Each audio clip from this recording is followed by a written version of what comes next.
Welcome to Throwback Thursday, where we bring you a homeopathy hangout episode from our archives in case you missed it first time round.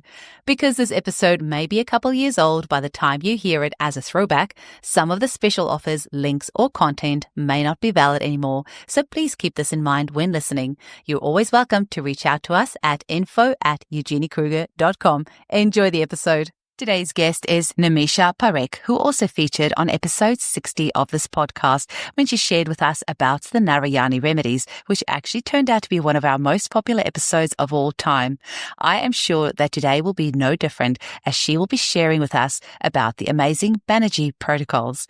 Nimisha graduated from the College of Practical Homeopathy in the UK in 2003. She specializes in the Narayani Remedies and the Banerji Protocols, and she runs courses on these as well as other topics in homeopathy. She has written 3 books, the first one being on the Narayani Remedies and 2 of them on the Banerji Protocols. One is the additional Banerji Protocols and the other one is Materia Medica, Remedies of the Banerji Protocols. The latter was launched at the Joint American Homeopathic Conference in 2022 in Reston, Virginia. This Materia Medica attempts to explain the use of the carefully chosen remedies in the protocols, and the information is limited to the symptoms and spheres of action of these remedies in the Banerji Protocols. And some interesting tips have been included. I've had a copy of this book for a couple of months in my clinic, and I have to say I really enjoy using it alongside my Banerji Protocols book, so the two really complement each other. The complete index and sample page can be seen on the website www.narayaniremedies.com. Click on books and scroll down. To purchase the book, you need to register on the website. Enjoy the episode. Welcome to the Homeopathy Hangout, where we discuss all things homeopathy from around the world. And now my mum and your host, Eugenie Kruger. Hello, homies, and a very warm welcome to Homeopathy Hangouts. Today, I have the privilege of welcoming back the lovely Nimisha Parekh. Welcome, Nimisha. Hi, Eugenie. Thanks for having me back. This time, I think, on a different topic. Different topic. So I just want to say, I think by the time this episode goes out, it'll probably be around episode 130. And your episode on the Narayani Remedies was around 60 somewhere. And it was actually the highest ranking episode out of all my episodes. People love the Narayani Remedies. Absolutely love them. Now, today we're going to be talking about the Banerji Protocols. I think just quietly between you and me, we are going to blow a few people's minds today.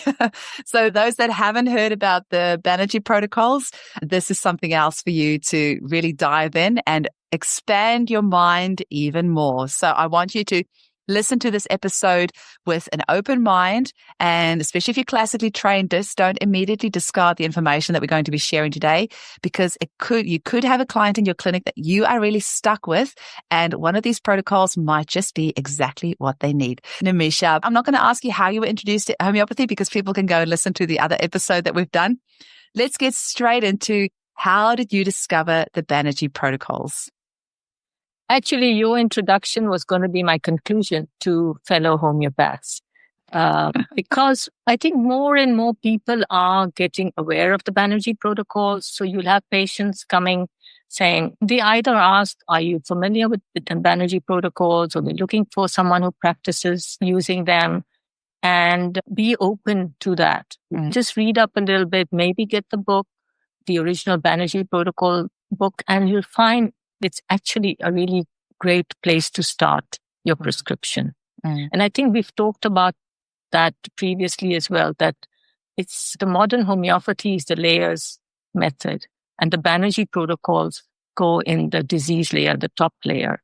And I'm going to address this a bit later on. Now, sadly, as both the doctors Banerji have passed away, the senior Dr. Banerji, Dr. Prasanta in 2018 and Dr. Pradeep Banerji in 2021.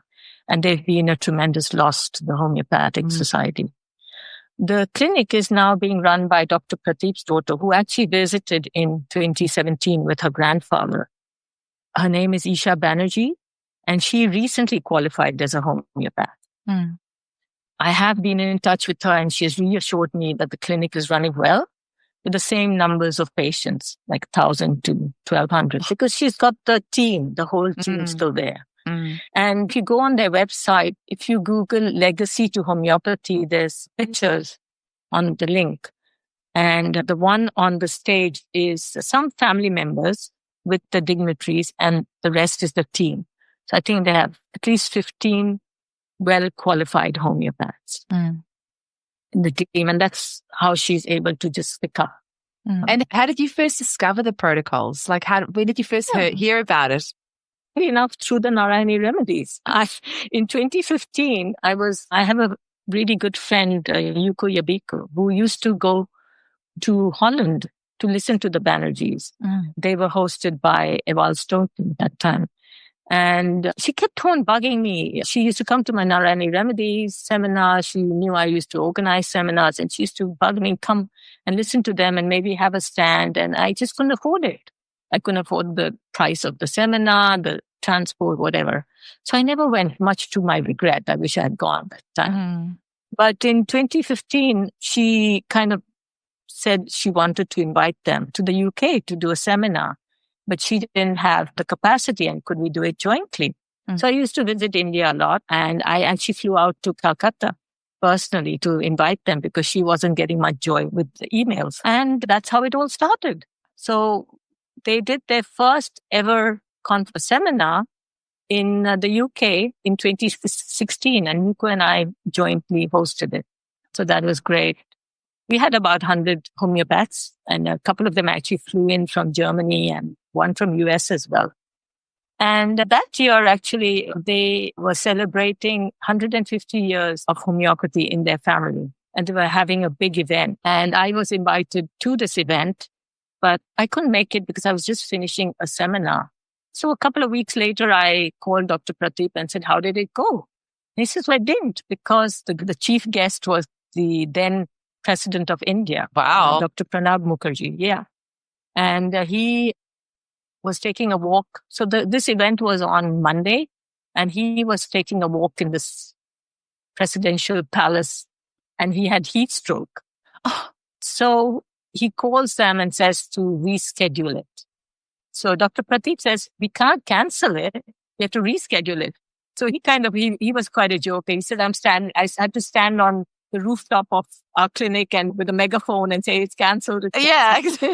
They had hosted about 2,000 people. Oh, wow. So then it worked in my favor because they rescheduled it for August, and I was able to go. Wow. So what was that like? It was amazing. Firstly, I was the only kind of foreigner there. Yeah. Because the rest had scheduled to be there on that Monday, which got cancelled. So it was unfortunate for them. Yeah. And it was really amazing. And they actually played, the theme song was in Bengali, and it meant a walking to his own beat, which totally described Dr. Prasanta. And I actually have the clip that they showed with the background. It's called Legacy to Humanity. So I'll send you a link. Yeah. You can put it You can up put it in the show afterwards. notes. Yeah. It's not, I looked for it on their website, etc., but it's not been put up. So I thought it'd be nice to share that. They gave me a recording of that, and it's professionally done, and it gives you a really good background. And was that your first time at the Banerji Clinic when you went for that celebration? Well, except for inviting them. When I went to invite them, it was a very short visit, so I didn't sit in. But so when I went in 2016, after the this event, I stayed on for about 2 weeks. And I'd gone on my own, so it was great. No family, no kids, nothing. I had this little hotel I used to go to and go there the whole day. It was from 9 o'clock to, say, 8 in the evening.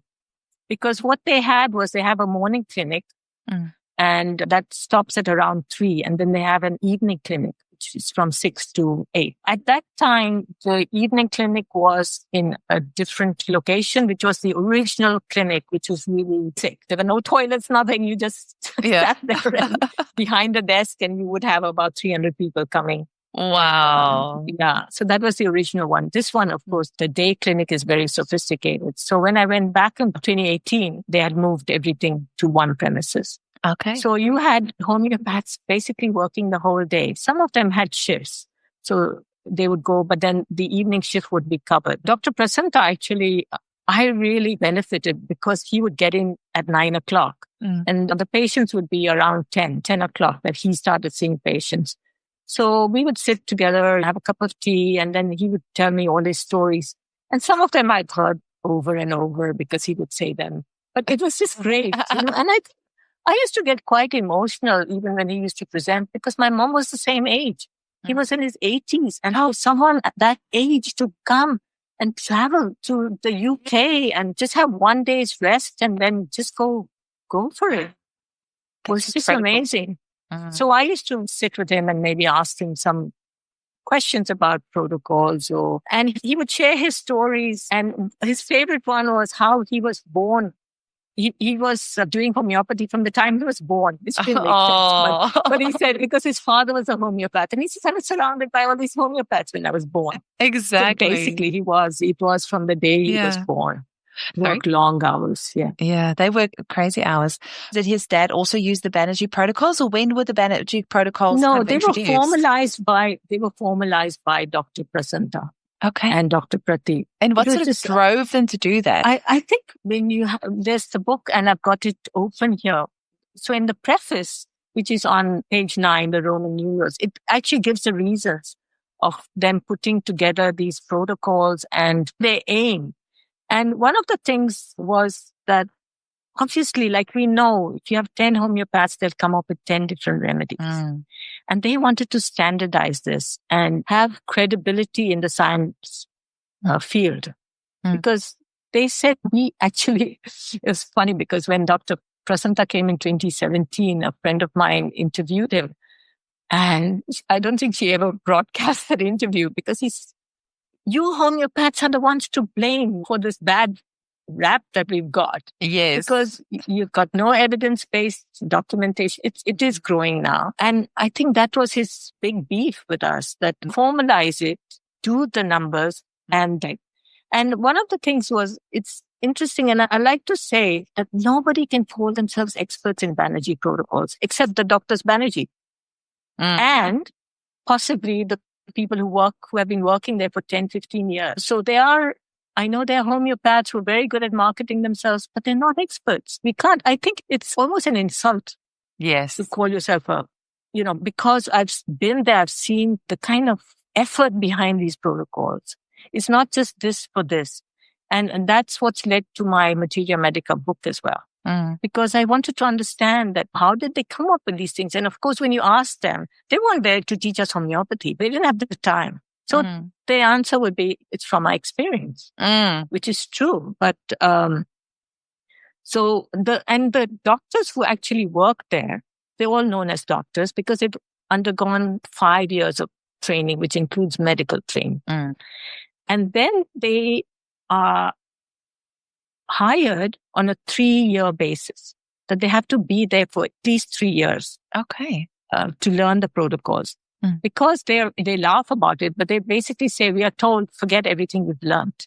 Because in India, the homeopathy that's taught is Kemptian homeopathy, which stops at the organon form. So people are stuck in that. And I think worldwide, that's what's happening. There should be a divide between classical and practical homeopathy, or the practical approach. It's all, we are using whatever tools we have. And I think I'm very passionate about saying the patient is the uppermost. That's what I'm trying to get across with this podcast, is just letting, especially because homeopaths can attack homeopaths, and maybe we can talk a little bit about that too. Some homeopaths can get on their high horse and say, oh, that's not how you prescribe them. And I will put up my hand, Nimisha, and say that I was one of those a few years ago. I was like, Narayani Remedies, and Banerji Protocols, oh my gosh, that's not homeopathy. So I will definitely eat a slice of humble pie and say I used to be there as well. But yeah, and I'm sure you found that your practice has changed. Absolutely. And the clients come back and they give you these testimonies of how it's helped them, and it blows your mind. Yeah, I see this day in and day out when I used to do seminars with different speakers, etc. And you would have almost heartbreaking because homeopaths would train for 4 years. It would be weekend courses. So they would leave their families and travel far and come, and then they didn't have the confidence to prescribe. Psst, did you hear the news? If you're in Australia or New Zealand, you can now study to become a homeopath with me. That's right. I am bringing the Centre for Homeopathic Education's world-renowned training program that has been running for 28 years to Australasia. First intake starts in September. Check out episode 398 of my podcast or visit chehomeopathy.com.au for more information. So we all, up to recently, I'm doing courses. I'm learning. I do courses all the time. You have to be open-minded. Yeah. You have to know what's going on in the community. You have to be open-minded. And so I'll give you an example, just even detoxing. So the Banerji Protocols, they use a kind of blanket detox, camphor. So you'll even see it. There's a lot of YouTube videos. The first prescription will be camphor. Okay. Now, yes, you can do that. But if you understand that's the layer they are detoxing, you can then incorporate other methods. For example, the Ton Janssen one, which is what I do. Okay. You don't poo-poo these things because people are experts in those fields. So I personally don't just use camphor. I use the Ton Janssen detox. And then I use the Banerji protocol. And that's fine. Do you know because what I'm understanding what I'm doing. Do you know what I've just realized is maybe for our listeners that don't know what the Banerji protocols are, maybe before we start getting too much into the nitty-gritty, can you give them like a couple of examples of what a protocol would look like? Maybe just, and I have the book here. Okay. Now, the Doctors Banerji were incredibly humble. So by their own admission, these protocols were works in progress. So you would find the senior doctors coming to them and asking them a question if they had a patient and getting their input, and vice versa. The doctors would have a senior homeopath sitting with them, and they would then give the prescription and then ask them, do you agree with this? So even though they knew their stuff, like in and out, they would defer to them. And Dr. Prasanta always said that this is a science. We are evolving. So, if something's not working, you got to change it. And what I'd like to also say in practice is that in the book, let's touch on any protocol. Okay, I think I've been looking at hemorrhoids just as an example for later on for my book. So the hemorrhoids protocol, they have the first line, second line, and third line. And this is described in the book as to what it means. But basically, in the first line, with the experience and research, they found that it covers 80% of the cases.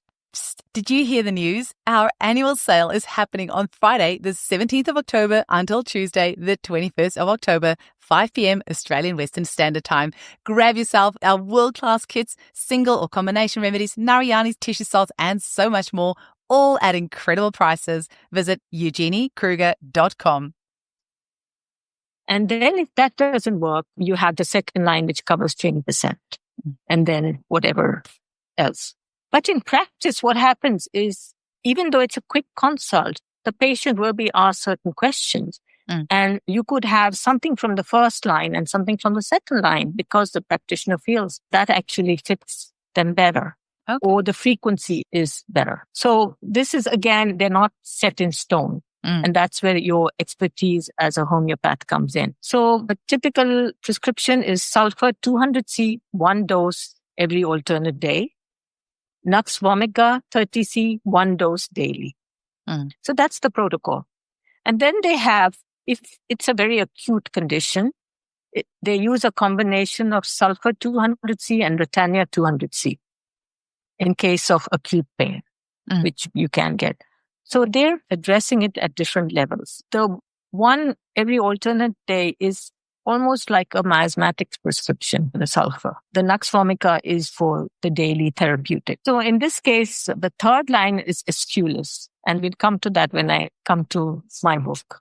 Yeah, excellent. Now, what I also wanted to say actually was the name Banerji Protocols, how that came about. This was another little tidbit that I got from Dr. Prasanta. Yeah. So they were at an international conference presenting their work. They were one of the speakers. And the late Dr. Fisher stood up and said, this is not homeopathy. So the host of the conference then asked Dr. Peter politely to sit down. And then talked to Dr. Banerji and said, why don't you rename these protocols? Don't call it homeopathy. Call it something else. So that's how the name Banerji Protocols came. Yeah. And for the listeners who don't know, Dr. Peter Fisher was the physician for the Queen for 17 years before he passed away on Ride Your Bike to Work Day, and he was run over by a bus. Yeah, that was very sad. He was a great guy. So that's interesting. So that's how the name Banerji Protocols came about. Okay. Yeah. And they call them the people's medicine because the aim was to make it cost effective for everybody.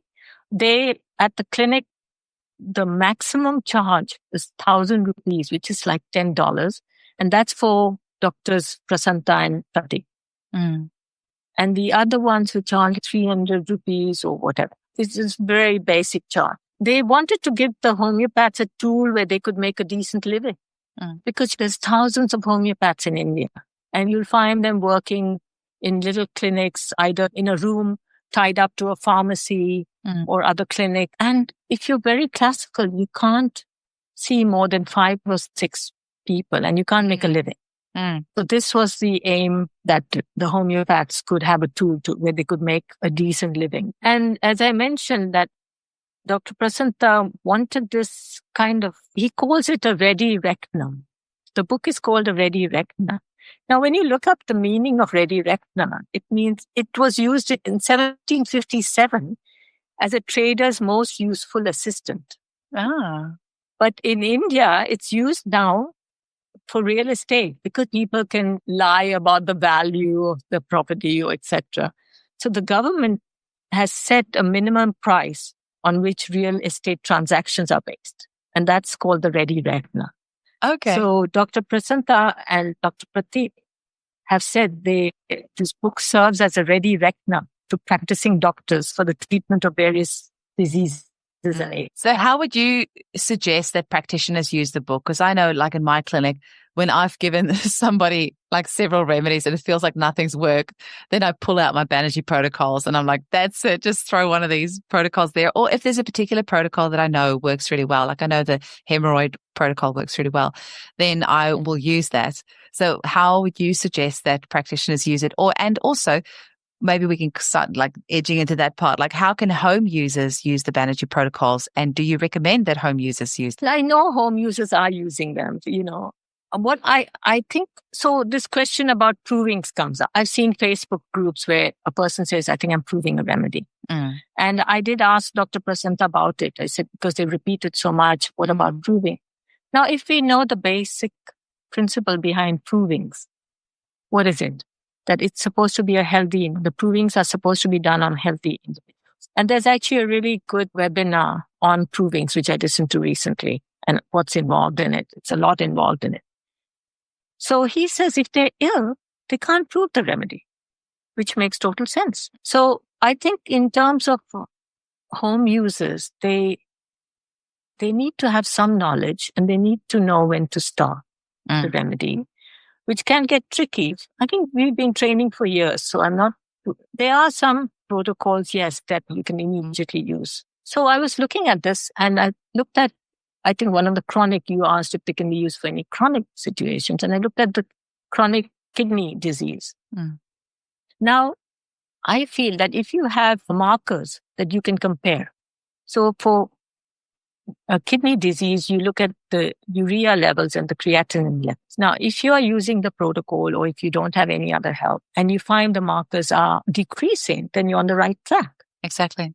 But you need to know that. So you can't be treating anything chronic, which is really going downhill and not seeing a professional. And I think it's important also to get a diagnosis. Others, you could be just totally barking up the wrong tree. So I think those things are important even for practitioners because we can get so involved with so many symptoms. And if you don't know what you're doing, you could actually be doing damage. I have a lot of confidence in the Banerji protocols because I've seen how they've been put together. They're not just being put randomly. And that's why it angers me when people put them down. Don't want to take them on, don't. It's not part of a school curriculum that you have to use it, right? It's totally optional. So do what you're doing. And if you're happy doing what you're doing. Nimisha, you must have very tough skin because you have chosen to write books about the two of the most controversial topics in homeopathy. the Narayani Remedies and the Banerji Protocols.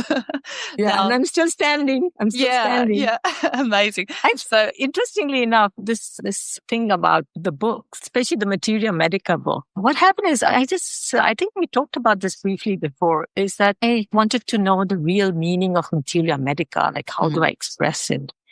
And it has the meaning somewhere, yeah. Here, it says it's a Latin term for the body of collective knowledge about the therapeutic properties of any substance used for healing.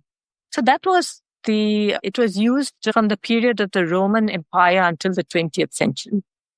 Materia Medica was used. And of course, now we use it for our Materia Medica in homeopathy. In modern medicine, it's now generally been replaced in medical education context by the term pharmacology. Oh, interesting. And my background is pharmacology. Yeah. So I thought, whoa. I said, I guess that stayed with me, that curiosity about how substances work. And I used to question. And then when I couldn't get the answers, I started digging into the stuff myself. And it's fascinating. I think I personally am not great at Materia Medica. So I've never really explored remedy relationships, etc. And in putting this book together, I learned a lot, and I'm still learning, and how important it is so that you don't dismiss some prescription in ignorance. And this is actually what's happened with a recent article I came across. Yeah, let's talk about that. Yeah, in homeopathy.com. It's an online Was magazine. it hpathy.com, was it? Yeah, hpathy. Hpathy. Great magazine. There's a lot of work that's put in it. But I was a bit disappointed with this particular article. It's in the August issue. Yeah, and I think the title itself is misleading, calling out the Banerji Protocols. The article was revised, so it doesn't make that much sense now. But it was quite brutal because it's actually, if anything, I don't even like this concept of calling out other practitioners, but maybe that was her aim to protect the public. But then there were remarks made about the Banerji Protocols and people don't know what they're doing, etc., and they don't work. No, they do work. And an interesting kind of piece was, I've actually printed it, I think. Have you still got the original article? No, I haven't printed the whole article. It's not, no, I don't have that original article, unfortunately. I know. But she did revise it, that's that. But one statement that she makes, that the first prescription, so it was 3 patients who sent in, who she's inherited with a lot of aggravations, etc. And she said the first patient was given bryonia and rustox to be taken together, which, as we should all know, are opposite remedy. By that, I mean, if you're in a bryonia state, rustox will not help you. And if you're in a rustox state, bryonia will not help you. So on that basis alone, I have to raise a red flag. And this is where I feel this article was poorly researched, because this person actually went back and then started watching the Banerji Protocol, YouTubes, etc., after she had written the article and made the corrections. But this is also a very close-minded statement, because when I was putting together the Materia Medica, I, as I said, looked into remedy relationships, and bryonia and rustox are collateral remedies. They're complementary remedies, and rustox follows bryonia. Interesting. Because bryonia, just for our listeners, usually bryonia is much worse for the slightest little bit of movement. So if the bryonia patient has a headache, the tiniest little movement, even moving their eyeballs, will make the headache worse. But a rustox patient is better for movements. They might be painful to get started, but once they get going, the pain gets better. Yeah. So this particular prescription is from the protocol for rheumatoid arthritis. Okay. Now, obviously, you're not going to be lying in bed all the time, not moving, because you're in a bryonia state. You have to move. So they found that using rustox 30C and bryonia 200C alternating every 3 hours works well. And why? Because you see in the text that they complement each other, especially for rheumatoid arthritis. So they've picked up this little tidbit and incorporated it into the protocols. And so we have superficial knowledge based on this. And to see it in print was really aggravating. Because actually that I was curious as well. How come these two remedies are together? But then I went and researched it instead of saying that this is a crack protocol, because they've spent 150 years over collectively putting these together and have got thousands of patients every day who are getting better with these prescriptions. So who are you and I to say this is a crack protocol? And that actually really aggravated. I can understand why you're so passionate about it, because you've been there. You've seen the work and the blood, sweat and tears that they put into this. To just have it discarded willy-nilly like that I can understand why you take it personally. Yeah. Frankly, I'm not one of the 3 homeopaths named in the You're not. Yeah. No, I'm not. So it's not about that. Another interesting thing that I learned this year actually was I was at the JAHC this year, and I met Dr. Arup Bhattacharya, who actually, he researches cancer, and he met the Banerjis, Doctors Banerjee, and invited them to the US. But this was the first time I actually ever heard of him. He's never been mentioned before this. So it was a bit sad that he's not got the acknowledgement of. So he was the one that brought the Banerjis to America for the first time? Yeah. Oh, cool. Yeah. And he was happy for me to mention that.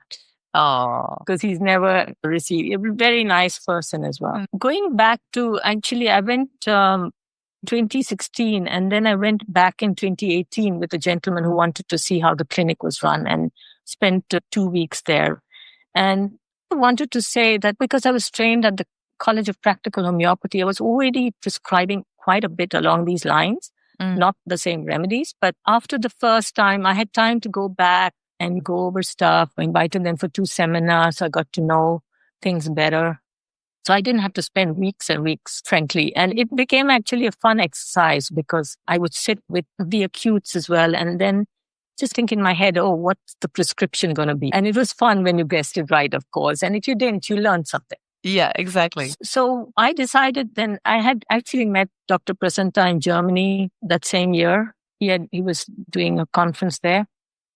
And then I went back the following year because the people organizing that conference also specialize in Banerji protocols, but they have a different approach to it. That's when I put together my first Banerji book. It's called The Additional Protocols from the Clinic. So what it was the aim was just to have something to have at the conference. It just had about 100 copies. What I did was I put together the protocols in alphabetical order. And the ones that I had notes on from the clinic, I put that this is from the clinic. And if the protocol was in the original Banerji book, I would just put a reference to that book. I didn't want to rewrite the protocol because the aim was to add to the original book, not take away from it. And that's been a huge success. I guess someone posted it somewhere and it's selling to date, which is great. People are finding it quite useful. So I'm thankful for that. Yeah, I should probably be a little bit careful mentioning this, but there are some Banerji Protocol Facebook groups as well. So I know home prescribers have taken it upon themselves to prescribe these remedies. Yeah, I know. And I guess this is where it comes back to the question, should they be prescribing for themselves? I think the aim of the Facebook groups was to share your experiences. But I joined and I left because I found it's just people asking, oh, do you have a protocol for this? Yeah. Do you have a protocol for that? And, just a quick fix, say. Yeah. So I think it's very important that I think we understand what's behind these protocols. And yes, try them, but try them. But if it's not working or you're getting worse, please go and see a professional. Yeah, that's where your book, so the Materia Medica Remedies of the Banerji Protocols that Nimisha released. Did you release it this year? Hey.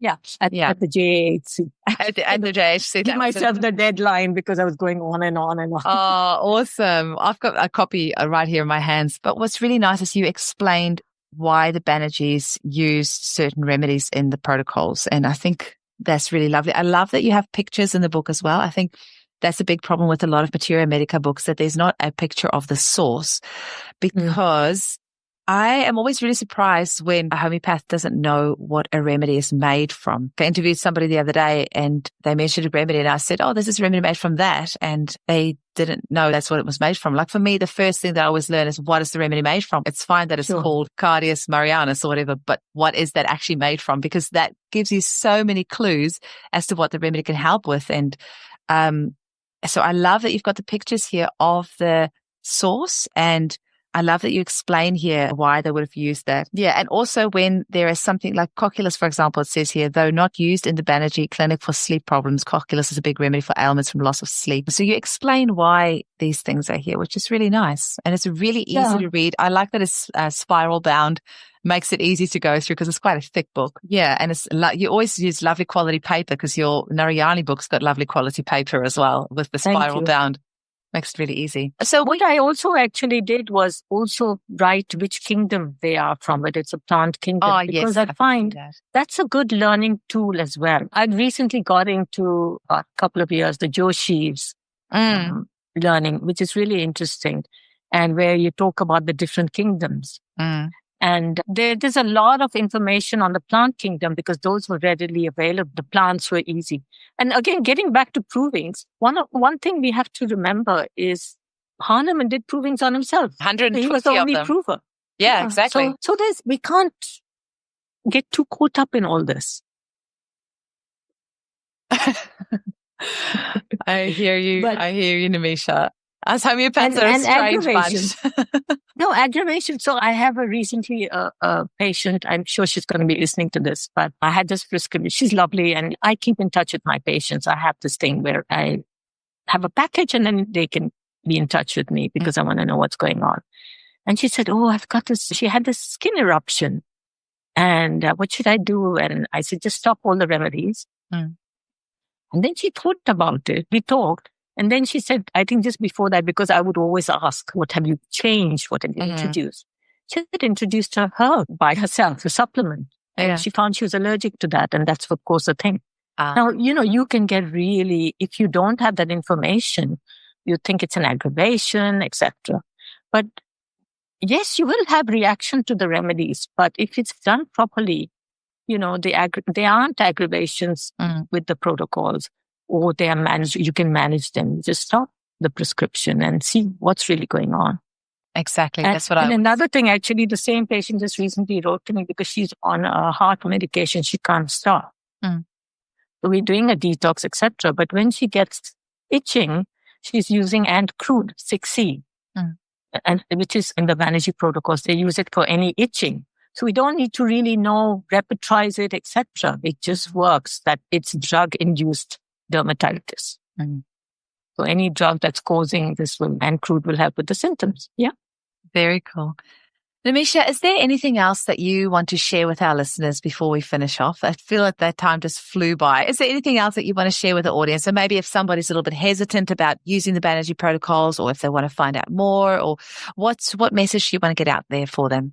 I'll just quickly tell you about something from my book, the new book. It's the remedy Aesculus hippocastanum, which is one of the ones that comes to mind for hemorrhoids. And now when we go to our repertories, which is where we look for symptoms, I use Robin Murphy as a Materia Medica. I love it. He taught us really well when I was studying. He would come down for seminars.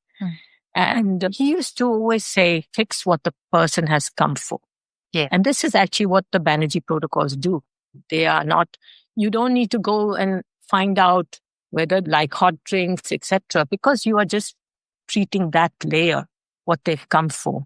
And yes, I agree that we're not as busy as the Banerji, so we should be taking full cases and prescribing at deeper levels when it fit. But so when I went into Robin Murphy's repertory, I looked for hemorrhoids. And interestingly enough, it's in the clinical chapter. So this is, again, where the Banerji you would expect it to be under the rectum chapter. Rectum, yeah. But it said refer to the clinical. So yes, so Robin Murphy also had clinical diagnosis. So there was a diagnosis and you went with the remedies for that. And yes, you could differentiate between them, but the Banerjis have done that. I was curious as to why Aesculus was not there in their first line protocol. It's actually in the third line. And when I checked, I found in the remedy relationships that Aesculus is similar to aloe, collinsina, nux, sulfur, etc. in hemorrhoids. It's useful after nux and sulfur have improved, but fails to cure piles. After collinsina has improved piles, Aesculus often cures. And this is from Alan's keynotes. So that's another tip actually I got from Dr. Prateep, that he had his copy of Alan's keynotes and he had so many notes in it. I wish I could have photocopied it. So that was one of their favorite materia medicas that they used, the Alan keynotes. But of course, they use thousands of books there. If you see the videos, the library is where they normally do the videos, and there's zillions of books that they've got. And if you look at the Banerji Protocol, nux and sulfur in the first line, collinsina is in the second line, and then Thusa is in the third line. So it follows what I just said in terms of remedy relationship from an independent source. Very so cool. I'm hoping that the book would serve to help people learn more about the Banerji Protocols, more about the remedies in there, and just generally about homeopathy, how we need to expand our knowledge and absolutely. And Nimisha, we will have it in the show notes, but how can people purchase copies of the Materia Medica, of the remedies of the Banerji Protocols? We have the website, bythebanerjiprotocols.com. Bythebanerjiprotocols.com. Okay. Yeah, we'll put it on there. And you've got the additional protocols on there as well, hey? Yeah. Okay, yeah, excellent. Amazing. Yeah. Thank you so much for your time today. I always love having a chat with you. And I hope that a lot of people get these books and give it a try, and our homeopaths open their minds and try these remedies, and the material that you've written really just give them that extra information. So if they maybe, like I already have the Banerji Protocols book, the one that's from the Banerji Clinic, and your Materia Medica just goes along really nicely along with that one. So if they already have the Banerji Protocols book from the Banerji Clinic, then this would be a really good adjunct for them to use. Yeah, I think just a note of caution. I believe there's some kind of false copies being sold on Amazon. So just to be aware of that. Of the Banerji Protocols Clinic book? Yeah.